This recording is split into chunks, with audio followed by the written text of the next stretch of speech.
And welcome to the roving spirit. अभी बज रहे हैं सवेरे के 8 और हम हैं अभी मजुली में, जो कि आसाम में है और जोरहाट के पास है। मजुली को वर्ल्ड्स बिगेस्ट रिवर आइलैंड माना जाता है। ब्रह्मपुत्र रिवर पर है ये, और earlier it was a part of Jorhat. In 2016 it was separated from Jorhat और इसको एक इंडिपेंडेंट डिस्ट्रिक्ट बनाया गया है। तो मछली को इंडिया का फर्स्ट आइलैंड डिस्ट्रिक्ट भी माना जा सकता है। छोटा सा एक आइलैंड है, इट इज श्रिंकिंग नाउ। कहा जाता है कि 15-16 सेंचुरी में इसका एरिया था करीब 1250 स्क्वायर किलोमीटर, जो अब श्रिंक होकर के 880 स्क्वायर किलोमीटर रह गया है। और कुछ लोग ये भी मानते हैं कि अगर धीरे धीरे ऐसे ही श्रिंक होता गया तो मे बी 20-25 ईयर्स के बाद मछली रहेगा ही नहीं। और यहाँ मेनली होम स्टे बहुत हैं।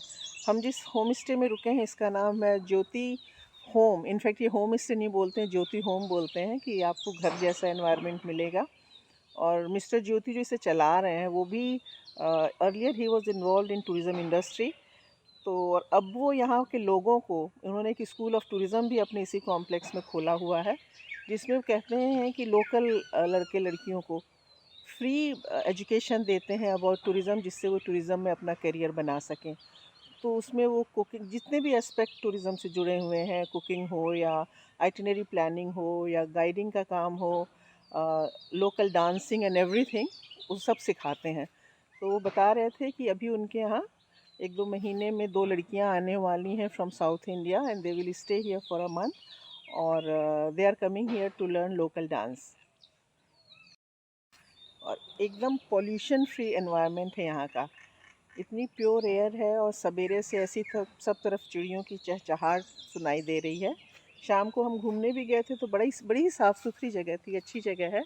और धीरे धीरे ये अब पॉपुलर होती भी जा रही है। बीच में 2 साल तो ड्यू टू कोविड टूरिस्ट वैसे ही नहीं आए यहाँ पे।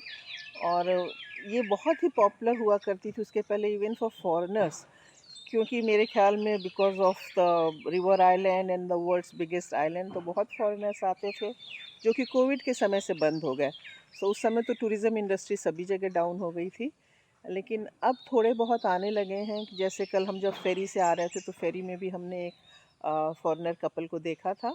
ये हम खड़े हुए हैं अपने होम स्टे के सामने, जो मेन रोड है। ये देखिए, बड़ा ही छोटा सा सिटी सा टाउन है। एक्चुअली यहाँ कई विलेजेस हैं, तो बट मजुली की टोटल पॉपुलेशन बताई जाती है अबाउट 1,70,000 के करीब होगी। मैं आपको थोड़ी सी यहाँ की झलक दिखाती हूँ, किस तरह का विलेज है ये।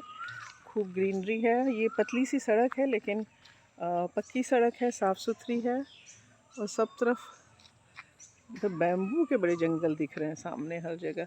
ये लोग इनफैक्ट खाते भी हैं, यहाँ पे बैम्बू का अचार भी बनता है, और वैसे भी ये लोग बॉयल करके एज अ वेजिटेबल भी खाते हैं।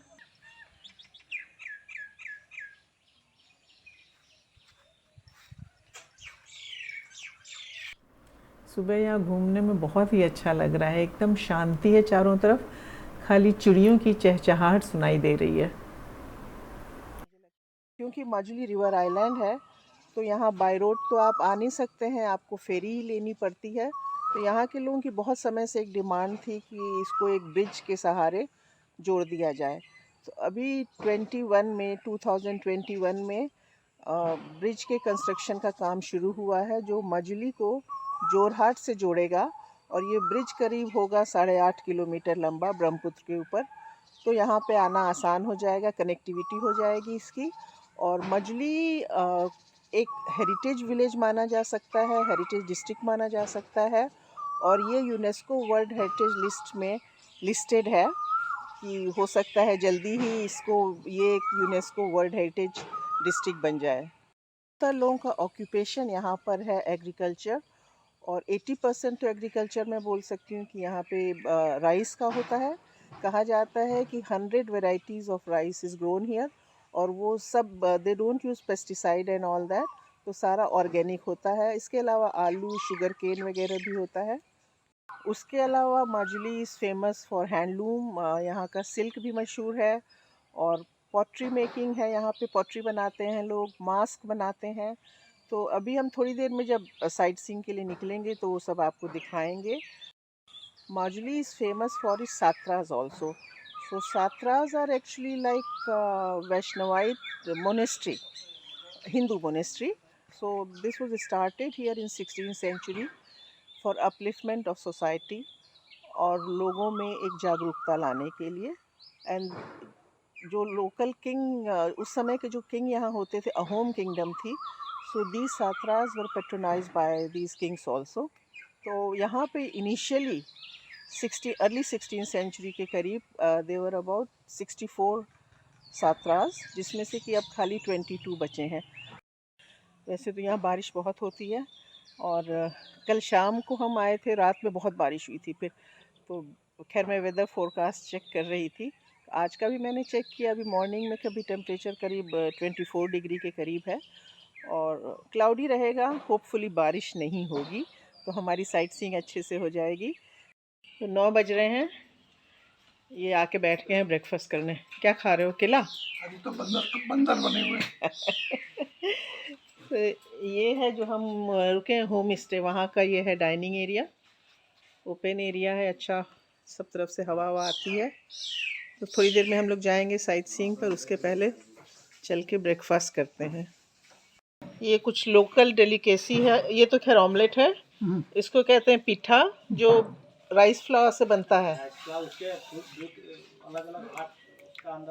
फिलिंग है इसमें, कुछ फिलिंग है, नमकीन है ना, ये नमकीन है। तो खा के बताते हैं। ऐसे दही जमती है यहाँ पे, ये मीठी नहीं है ना?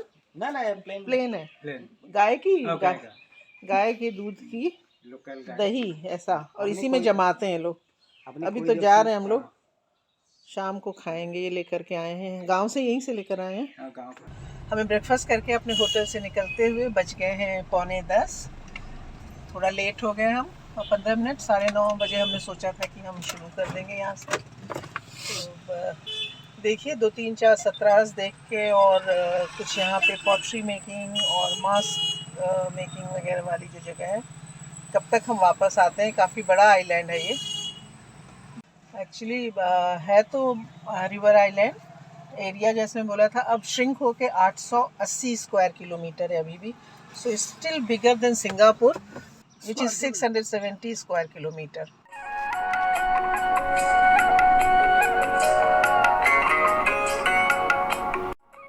2016 में बनी है ये रोड, बीजेपी गवर्नमेंट आने के बाद यहाँ पर।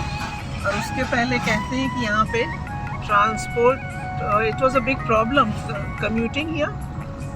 अब तो हाँ बड़ी साफ सुथरी रोड है। इतनी पुरानी बात है, हम लोग की तरफ आजकल नींबू इतना महंगा हो रखा है, तो इट्स 300 प्लस। कई लोग बोल रहे हैं कि नींबू खाना छोड़ दिए हैं। हाँ, ऑलमोस्ट 350 रुपये केजी हो गया है। तो यहाँ भी नींबू की खेती होती है, लेकिन यहाँ वो बड़े वाले नींबू होते हैं, और वो समझिए कि अभी ऑफ सीज़न है तो आपको 7-8 रुपये का एक मिल जाएगा, और सीज़न टाइम में तो 1 रुपये में एक नींबू बड़ी साइज़ वाला वो मिल जाता है। मेन ऑक्यूपेशन यहाँ पे एग्रीकल्चर है लोगों का, और कई तरह के राइस होते हैं, ब्लैक राइस, स्टिकी राइस। तो मेन मील राइस का होता है यहाँ पे। तो अभी हमें बताया कि इवन ब्रेकफास्ट में भी ये लोग एक राइस लेते हैं, जो एक स्पेशल काइंड का राइस होता है, यहीं पर पैदा होता है, और मोटा सा होता है। उसको 10-15 मिनट खाने के पहले गर्म पानी में सोक कर देते हैं, और उसके बाद उसमें दही और गुड़ डाल करके खाते हैं। तो वो एक तरह से मीठा राइस वो हो जाता है दही और गुड़ डाल के। और वो यहाँ पे ब्रेकफास्ट है जो लोकल लोग यहाँ के खाते हैं, जो कि बहुत ही पॉपुलर है यहाँ पे।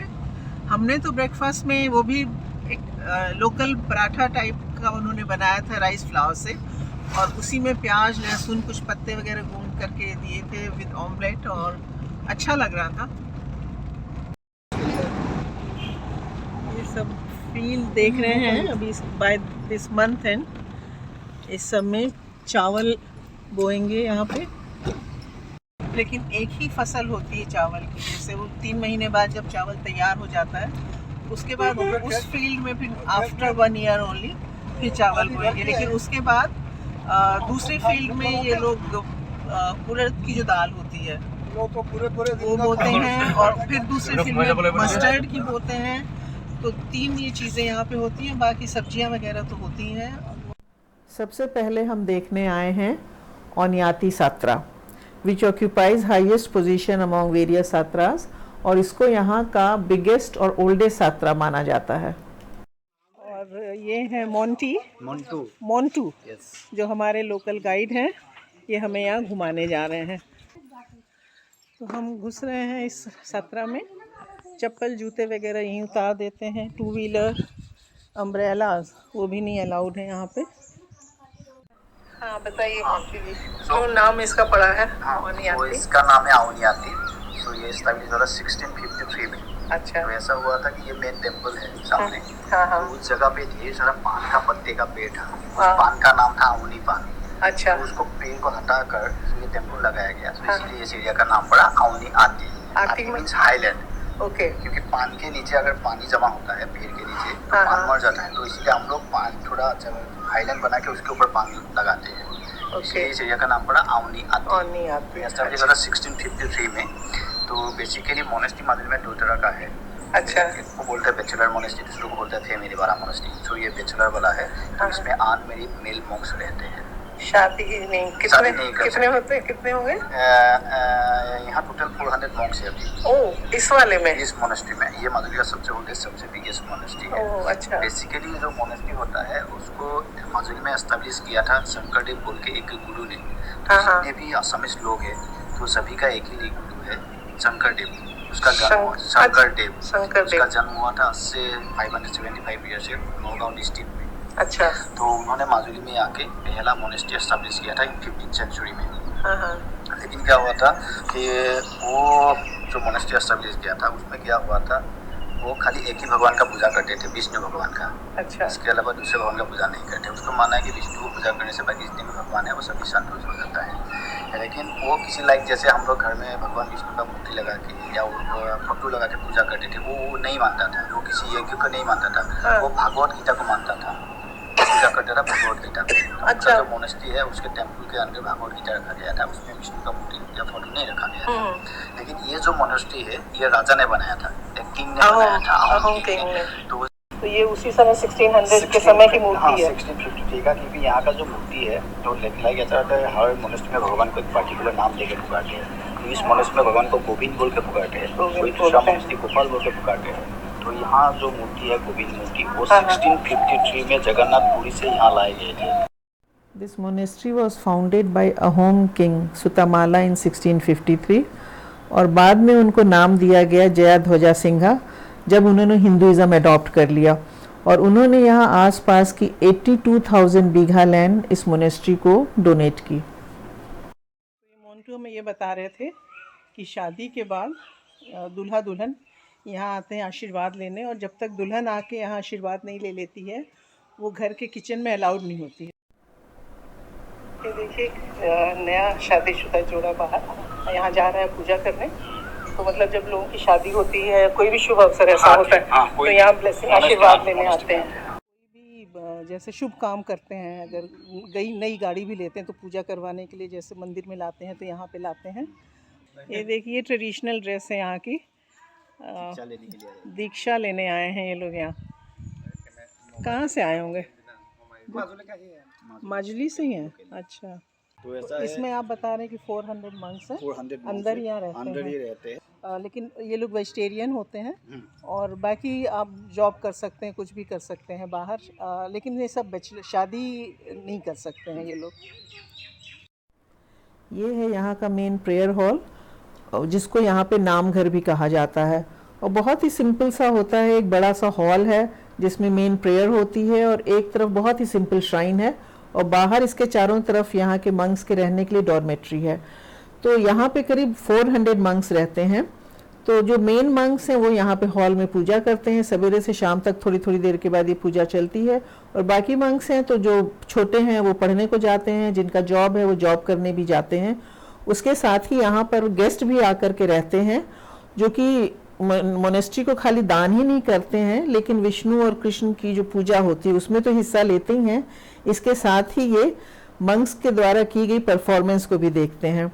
तो ये जो मंक्स होते हैं दे आर वंडरफुल आर्टिजन्स। तो अलग अलग मोनेस्ट्री में कहीं मास्क बनाते हैं, कहीं म्यूजिकल इंस्ट्रूमेंट बनाते हैं, लेकिन जो मंक्स इस मोनेस्ट्री के हैं they are famous for apsara dance. इसको सुबह आफ्टर पूजा और इवनिंग आरती के बाद बिफोर आरती अच्छा मॉर्निंग आफ्टर पूजा इसको 2 बार बजाया जाता है। तो उसका साउंड लाइक हाफ ए किलोमीटर तो जाता है, सब जगह पता चल जाता है कि वो सुनाई देता है। जहाँ रुके होते हैं जब झुक के प्रणाम करते हैं तो उसको मालूम हो गया कि सुबह का पूजा हो गया, इवनिंग का आरती होने वाला है। भगवान विष्णु को गोविंद बोल के पुकारते हैं, दूसरा मनुष्य में गोपाल बोल के पुकारते हैं। बीच में जो है इसको गोविंद बोलते हैं। इसको 1653 में जगन्नाथपुरी से यहाँ लाए गए थे। इसको बोलते हैं गिरिधारी, इसको बोलते हैं भुवन वाहन, और दोनों साइड पे वासुदेव है। अच्छा, तो भगवान कृष्ण के अलग अलग नाम है। जब टेम्पल बनाने लगा था तो उसके जो मॉन्क्स है उनके सपने में आया था कि ब्रह्मपुत्र रिवर से एक तुलसी का पिलर आ रहा है, उसको लाके आपको टेम्पल में लगाना है। तो नेक्स्ट डे यहाँ का जो मॉन्क्स है वो लोग ब्रह्मपुत्र में गए थे, सचमुच में ये पिलर आके रुका था, उसको लाके यहाँ पे लगाए गए थे। और ये तुलसी का है? तुलसी का है। इतना बड़ा? हाँ। तो पहले पूरा मंदिर ही लकड़ी का बना हुआ? लकड़ी का बना हुआ था। अभी भी एक मोनेस्ट्री है दक्षिण पथ जो कि हम लोग जाने वाले हैं। ये यहाँ के जो चीफ हैं इस मोनेस्ट्री के, जिन्हें सत्रधारी कहा जाता है, सत्राधिकारी, हाँ, उनका घर है। क्या नाम है उनका? डॉक्टर पीताम्बरदेव गोस्वामी। डॉक्टर गोस्वामी, वो डॉक्टर मतलब PhD डॉक्टर हैं। तो पढ़ते हैं लोग, यहाँ पढ़ाया जाता है, बाहर नॉर्मल स्कूल में भी पढ़ते हैं, उसके बाद हायर स्टडीज़ के लिए यहाँ से बाहर भी जा सकते हैं पढ़ने के लिए। तो इनमें समझिए कि वो पूरा एडमिनिस्ट्रेशन जो है वो जो यहाँ के चीफ़ हैं वो देखते हैं, और 3 लीडर होते हैं।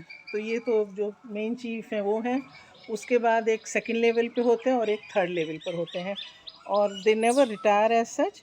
तो जब ये चीफ़ जो होते हैं ये डेथ हो जाती है तो उसके बाद ही नया लीडर फिर बनता है कोई। और ये मोंटू जी हमें ये बता रहे थे कि वो लोग एक 5 से 10 साल की उम्र का लड़का सेलेक्ट करते हैं जो बचपन से चीफ़ के साथ रहता है और सब कुछ सीखता है, और फिर उनकी डेथ के बाद वही बनता है चीफ, असिस्टेंट बनेगा ना, असिस्टेंट बनेगा। हाँ, तो जो सेकंड असिस्टेंट है वो चीफ हो जाएगा, इस तरह से। हाँ, तो ये है वो एरिया जहाँ पर 400 मंक्स रहते हैं, और 95 क्वार्टर हैं जैसे मोंटू जी ने बताया, और 2 के बीच में एक ये कॉरिडोर है। तो एक्चुअली ये 95 घर हैं जिसमें 400 मंक रहते हैं, और इन मंक्स को इनको पढ़ना होता है, ये ग्रेजुएशन करते हैं, बाहर जाते हैं पढ़ने, and they have to earn their livelihood. आश्रम की तरफ से इन्हें मकान और पानी फ्री में मिलता है, और बाकी खर्चे इन्हें अपने उठाने होते हैं। तो ये जॉब भी कर सकते हैं, गवर्नमेंट जॉब करते हैं, लेकिन इनको धोती पहनना होता है जो इनकी ड्रेस होती है, और ऊपर कुर्ता। अगर ब्लू शर्ट है यूनिफॉर्म तो ब्लू शर्ट की जगह ये ब्लू कुर्ता पहनेंगे। और जब ये बाहर से आते हैं तो ये जो बीच में कॉरिडोर है इसके थ्रू ये जाते हैं पीछे, और फिर नहा वहा कर ही अपने घर में घुसते हैं। तो ये जैसे एक क्वार्टर है, इसमें 5 मंक्स रहते हैं, और इसी में इनका किचन है, और टॉयलेट कमरे के पीछे बाहर है, अटैच नहीं है, यहाँ पे बाहर है। हर क्वार्टर के पास अपना एक टॉयलेट रहता है, एक किचन और एक टॉयलेट। तो 4-5 लोग जो लोग उसमें रहते हैं मिलके खाना बनाते हैं। देखिए ऐसे इनके घर होते हैं, सामने का कमरा एक खाली रखते हैं गेस्ट वगैरह के लिए। तो ये अलग-अलग बेडरूम है। इस क्वार्टर में 5 मंक्स रहते हैं, 2 जूनियर सीनियर रहता है, 3 जूनियर रहता है। तो ये सब अलग-अलग बेडरूम है, उसके पास टेलीविजन वगैरह सब कुछ है। तो ये भी एक अलग बेडरूम है, कोई है नहीं इसमें, पीछे है करीब 3-4 बेडरूम तो होगा, और फ्लोरिंग वगैरह पूरी टाइल वगैरह पक्की है। एक मंदिर रहता है, प्रेयर हॉल है। अच्छा, तो ये सब इंस्ट्रूमेंट है इनका बजाने का फेस्टिवल के टाइम में। ये उनका किचन है, तो इससे आगे नहीं जा सकते आप। तो मतलब जिस क्वार्टर के पास अर्निंग अच्छा है तो उसी क्वार्टर का अर्निंग अच्छा है, तो सब फैसिलिटीज है, फ्रिज वगैरह सब, फ्रिज मिक्सी सभी कुछ है। हाँ, ये नीचे का हिस्सा है, ये इसका टॉयलेट वगैरह सब। अच्छा, यहाँ से कम जाता है। इनकी खेती अपनी होती है? हाँ, वहाँ घर में लगा। क्या चीज़ है ये? स्क्वाश अच्छा, दूसरी तरह का। लाइक पपाया की तरह होता है। अच्छा, इसकी सब्जी बनती है कि वैसे? पपाया जैसे का।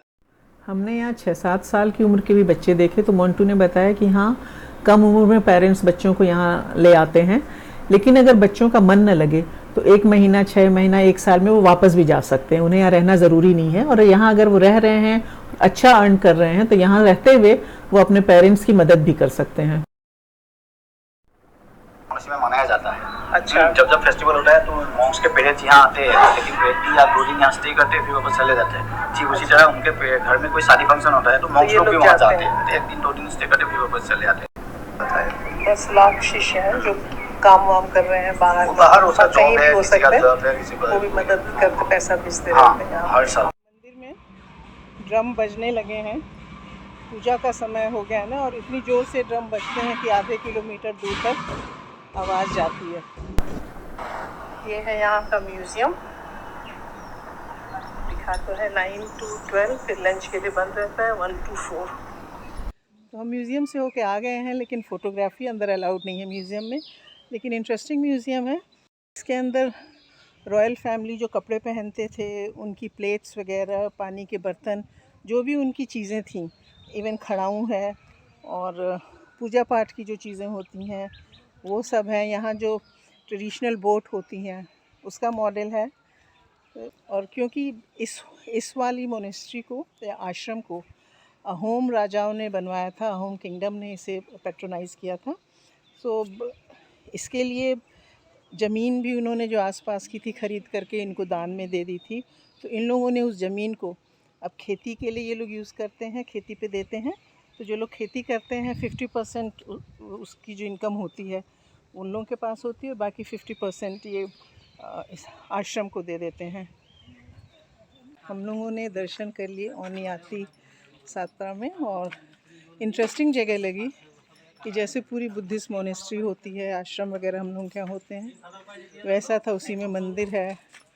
यहाँ पे वो जो भक्त, वैसे तो हम लोग कहते हैं यहाँ पे, वैसे उन्हें मांगसी कहते हैं, वो लोग वहीं रहते हैं, वहीं से नौकरी करने जाते हैं।